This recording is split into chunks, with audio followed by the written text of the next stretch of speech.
बहनें ऐसी क्यों होती हैं? मैं अपनी बहन को ज़्यादा पसंद नहीं करता था।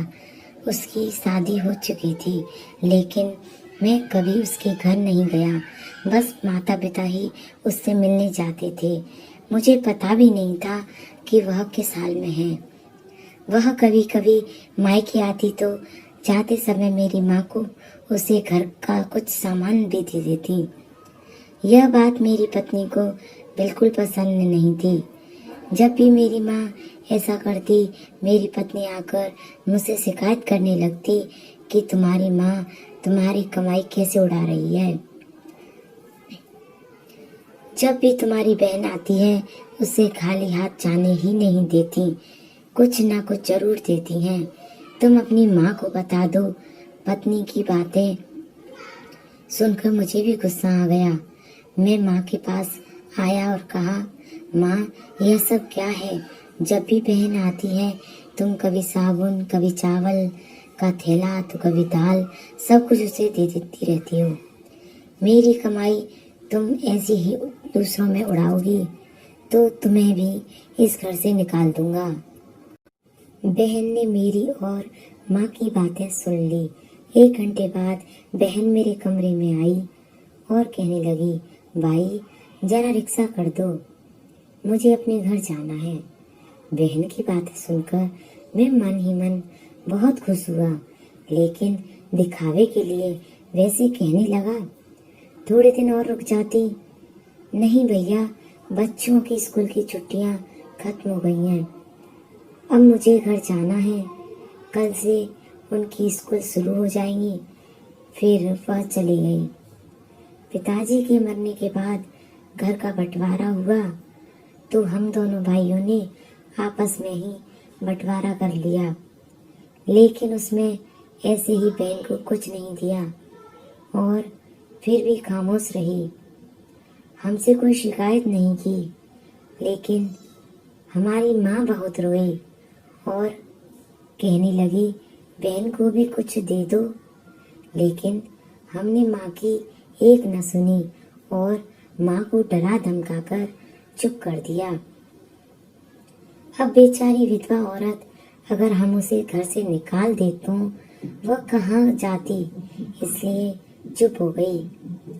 भाई साहब ने अपना हिस्सा बेचकर शहर जाकर नया काम शुरू कर दिया और वहीं रहने लगे। हमने अपनी बहन के साथ जैसा व्यवहार किया था, उसकी सजा तो हमें मिलनी ही थी। भाई साहब का कारोबार बर्बाद हो गया और वह मजदूरी करके अपना पेट पालने लगे। मेरे बड़े बेटे को भी टीवी हो गया। उसके इलाज में लाखों रुपए खर्च हो गए। जो भी मेरे पास था सब कुछ खत्म हो गया और मुझे कर्ज लेना पड़ा। हाल इतना बुरा हो गया कि खाने के लिए भी पैसे नहीं थे। घर में कुछ राशन नहीं था। मैं कमरे में अकेला बैठा सोच में डूबा कि मेरी बहन घर आ गई। उसे देखते ही मेरी पत्नी ने कहा, हाँ, आ गई मनहूस, लेकिन अपने गुस्से को दबा लिया। वह मेरे बच्चे के पास गई, उसे देखा और फिर मेरे पास आकर बैठ गई। मेरे भाई, क्या तुम परेशान हो? उसने मेरे सिर पर हाथ फेरा। बड़ी बहन हूँ तुम्हारी, तुम मेरी गोद में खेले हो। अब देखो, अपनी बहन से भी बड़े हो गए हो कि बहन को कुछ नहीं बताते, अपना दुख भी नहीं बांटते। यह कहते हुए उसने अपने सोने के कंगन निकाले और मेरे हाथ में रख दिए।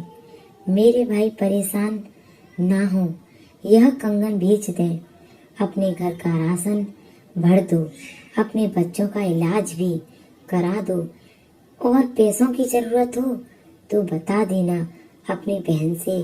मैं तुझे अब उस हालत में नहीं देख सकती। और हाँ, जाकर अपनी दाढ़ी भी बना लेना। देख कितनी बढ़ गई है।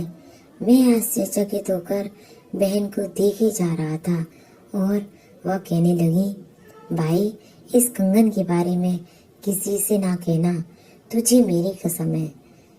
मेरा माथा चूमा और कहने लगी, चलती हूँ, तेरे जीजाजी और बच्चे आते ही होंगे, फिर आऊंगी।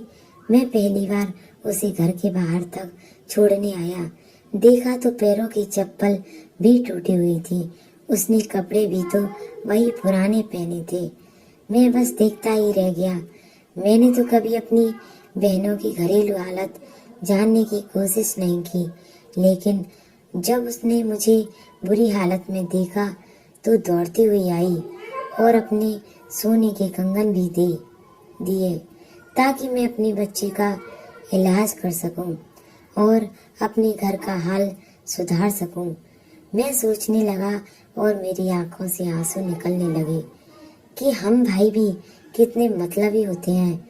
अपनी बहनों को पल भर में ही बेगाना कर देते हैं और बहनें अपने भाइयों का जरा सा भी दुख बर्दाश्त नहीं कर पाती।